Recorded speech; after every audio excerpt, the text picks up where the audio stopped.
Hi, this is Eugene Raikhel. I'm an associate professor of comparative human development and the director of CEERES. And I'm very pleased to have with me today Tomas Matza, who is assistant professor of anthropology at the University of Pittsburgh. He's going to be talking to us about his book, Shock Therapy.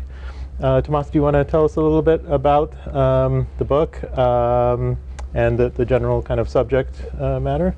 Sure, sure. This book grew out of my long interest in the relationship between political and social life and how people understand and think of themselves as persons. As I was putting my graduate proposal together, a wonderful colleague, Natalia Rudakova, told me about a rise in interest in psychology as a second career for people in Russia, and so I kind of latched onto this idea as a very good possibility to base an ethnographic study around this intersection between political and social life and personhood. So the book is a study of psychologists, some psychotherapists and psychiatrists working in the city of St. Petersburg, primarily with children, in a variety of psychological ways. Could you tell us a little more about the process of researching the book? How it came to be? Yeah. As you know, Russia can be a challenging place to do ethnographic research. There can be challenges when it comes to access. I think asking people to spend time talking to you takes time. So I think one of the big early challenges in this project was finding willing participants, people who were prepared and ready to allow me to observe the kinds of work that they were doing, primarily with small groups. So I think that was a major research challenge. There were personal ones as well, related to having dragged my partner, who didn't speak Russian, and also our 5-month-old child to Russia, and spending the main part of the field work there with them. Could you tell us a little bit about the main kind of conceptual touch points or literatures that the book is in conversation with? Yeah. So I think the main point of struggle, conceptual struggle in the book, really centers around the ways in which scholars from a variety of disciplines in the humanities have read the social or political import of psychological work.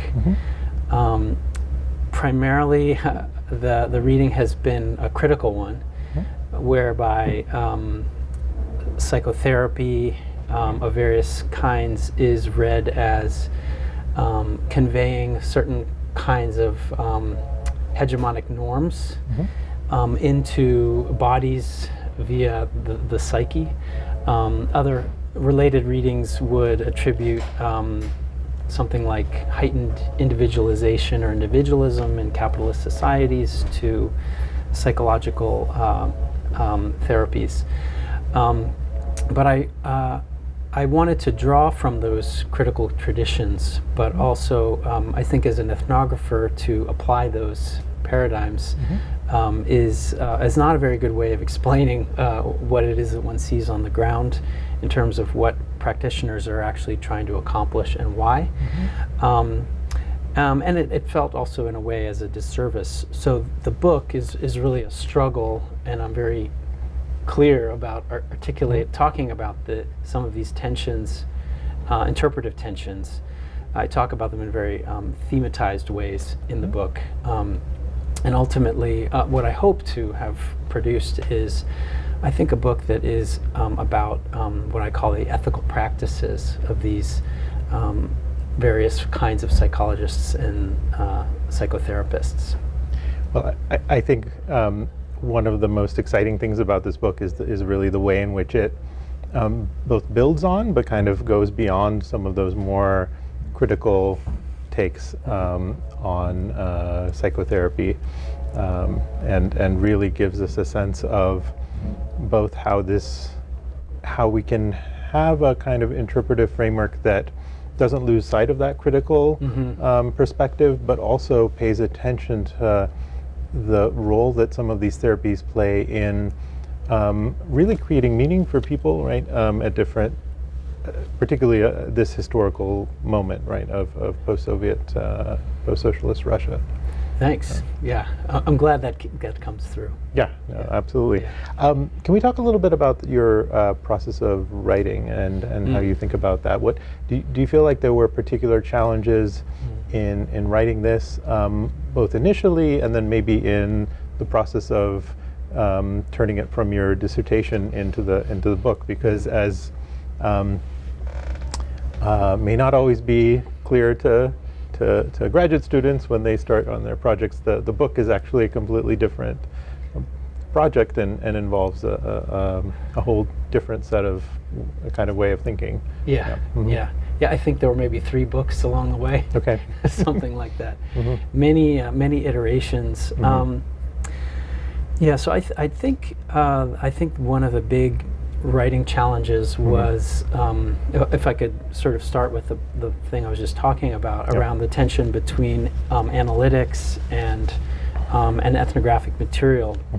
I thought a lot about audience as I was writing, and the ways in which, as an author, I felt a kind of indebtedness to various audiences. Also, I was really interested in writing a book that my colleagues, for example, would find interesting, useful, and thought-provoking, but also writing a book that my interlocutors, my research participants, would feel was like a faithful and honest sort of portrayal of an attempt, anyway, of the time that I spent with them.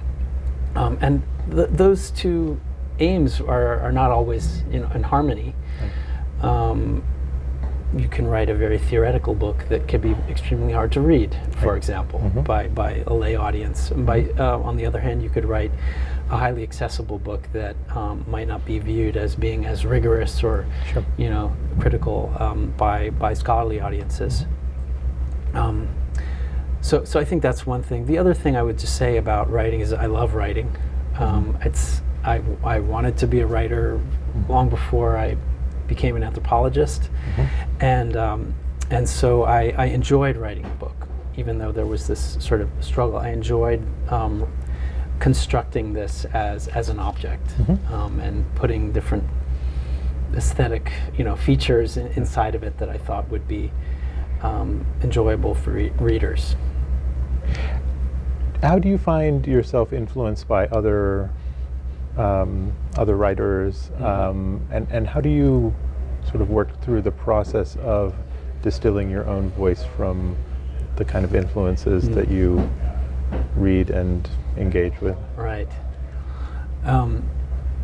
I always turn to fiction for inspiration. Okay. More so than anthropology for writing inspiration, and so I frequently try to be reading things outside of my field for outside of our field for writing inspiration, and the way that I think that as a means of expression, an efficient means of expression. It sounds weird to say efficient, but as an efficient means of expression, I do think that novelistic technique can do many things very well that anthropology cannot do so well. I think the uses of different kinds of metaphors and analogies and figurative language. So to the degree that it's possible, I try to draw on some of those techniques, I guess. Yeah. I don't think a lot about if I sound like somebody else or not. It's more about writing to discover ideas that may actually not be very well formulated until they're on the page. Right. And sometimes directly, I remember in your cultural anthropology article, I was struck by the quotes from Don DeLillo's White Noise that you had worked in, which resonated so nicely with the ethnography. Right. I think. precisely in this way that only fiction can. Yes, sometimes. yeah, exactly. The epigraph from Underworld, which condenses so much of that article into one sentence. Right.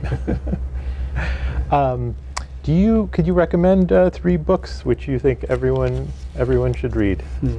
Sure. Maybe they could be books that particularly influenced you in thinking about this, or just something you've been reading Right. recently. Yeah. So I would say a novel I read a long time ago, which I think was pretty transformative for me, just as a person, and as a maybe a wannabe author at that time, would be Brothers Karamazov. It's a classic, of course, but for me, that is, for anyone who hasn't read that, that is, I think, a very profound book, a profound study of personalities. Let's see, contemporary. I guess the last really enjoyable novel I read was The Overstory, which is by Richard Powers, and it's an amazing story about our entanglement with trees, human entanglement with trees. That was a really wonderful novel.